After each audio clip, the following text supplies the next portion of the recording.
Everyone has that special item that they've always wanted or that they've always admired.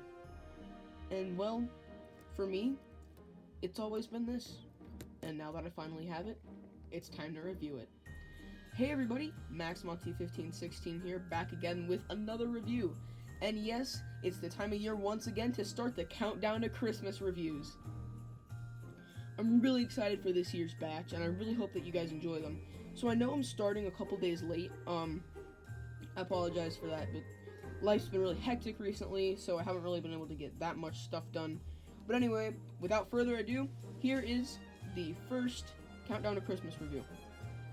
The 5-car value pack. So let's begin. The 5-car value pack consists of 5 items. First up, we have the exclusive Tired Out Thomas. We have the gray-faced troublesome truck, the barrel car, the tin with milk tanker, and a caboose. Brake band, whatever. So anyway, let's take a closer look at each item individually. So for about a decade now, this was my most wanted item. I'd always wanted it. I don't really know why. I've always had a love for wooden railway items with different facial expressions, and this just always piqued my interest. This pack is based off of Thomas and the Trucks, which is a very nostalgic episode for me. So really, I've always wanted this pack, because really that's what this pack is based off of. So, this tired face for Thomas was not seen very often. It was only seen in, I believe, the first 2 or 3 seasons of the show. So that's kind of weird, because this face was pretty cool. Some people actually think that this is Percy's face, which is incorrect, but Thomas and Percy have almost identical tired faces, so yeah. But anyway, this Thomas, there's really nothing special to it. I mean, it's just a regular Thomas with a new mold of face. But I mean, it's a 5-car value pack. And with a value pack, I mean, I'm glad that Learning Curve gave us some exclusivity, because I really enjoy this item and just how much effort they put into this thing. Even though it's really just stock standard items put together, but it just makes a really, just a really nice, charming pack, to be honest. So, Thomas, there's really not that much to say. Of course, my Thomas, I believe, is dated, I want to say, my Thomas dated 2000. So, there you go. Interestingly enough, it doesn't have the name on the bottom. I guess this was earlier 2000. But yeah, unfortunately, this pack was discontinued in 2001, so that is really disappointing to see such a jewel in the Thomas Wooden Railway line just, I guess, kind of hit the grave. But really, another really great item it comes with is the Gray Troublesome Truck. Now, the Gray Troublesome Truck, for many, is the pinnacle of nostalgia. Some consider it to be rare, some consider it to be common, but really, it really just is an item to love.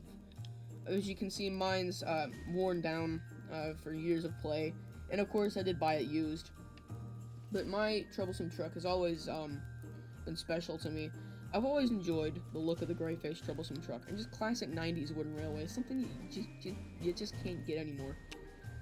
My gray-faced troublesome truck is dated 97, a year before this pack came out. And yes, all of these things of the pack here were obtained at different times.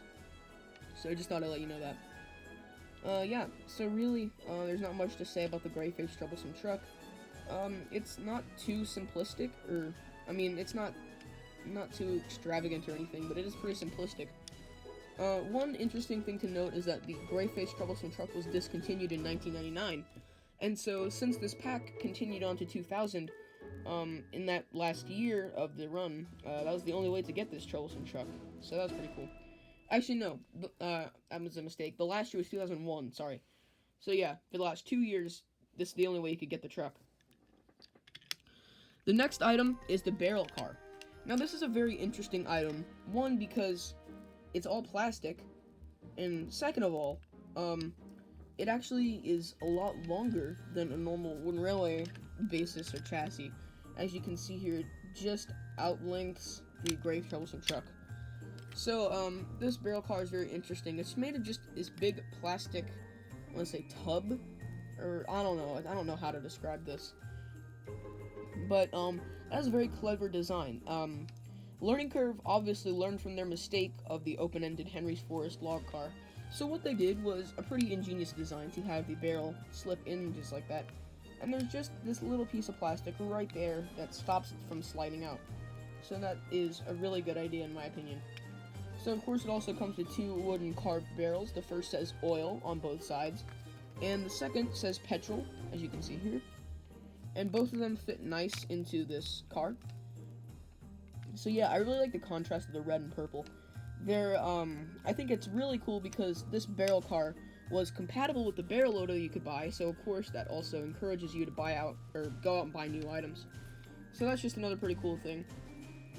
Most people like the barrel car, and I do too. It's a really nostalgic piece again. This pack's just overflowing with nostalgia for me, so yeah. But anyway, I guess we'll put this down and head on over to our next item. So next up we have the Tidmouth Milk Tanker. Now this thing, really, it's just not too special again. There's not really much to say about it, of course. Mine's dated 2003, or somewhere around there, because, you know, the dates and everything are kind of messed up. But yeah, really it's just another tanker. I believe this was the third tanker made for the range. So, yeah, I believe the fuel and tar came first, but I could be wrong on that. But yeah, really there's nothing too much about the milk tanker either. Just another item that's been around since the very early 90s, and I think it's pretty cool that they included this in the pack because, this item was actually in the episode, I'm pretty sure. I'm almost positive it was in the episode. So yeah, that's another really cool factor. What I would have done, to make this pack even more realistic, maybe, instead of a barrel car, add a utility van, because we saw multiple of those in the episode. But I still like the barrel car because it adds a bit of variety, and still, you don't see stuff like that today. And I still really like the color contrast here, especially with the caboose here, which is our next item. This caboose, nothing too special about it again, but of course this is really detailed. This is the caboose from the era that this was sold in. As you can see, this one's a bit worn down. I have 11 or 12 of these, but I just chose one off the top of the drawer. So yeah, as you can see, Sodor line caboose. Not really sure why I put Sodor line there. That's always perplexed me. And again, of course, it's called a caboose when there really should be a brake van, but that's a whole nother thing that I'm not even gonna get into. But yeah, I still like the look of the caboose. At least they did it to where it's not too jarring or out there. Because, I mean, you can still kind of see that it's a brake van if you really wanted to. And some people can just get modeling clay or cardboard, reshape it, and then just make it into a regular brake van that you'd see on Sodor. So yeah, that's pretty much it for this 5-car value pack. Really hope you guys enjoyed this review. So, overall, I really enjoyed reviewing this item, as it's been one of my favorites for such a long time, and I really enjoy having it in my possession from now on. So, thank you all for watching, and I hope you have a great day. MaxMonty1516, signing out.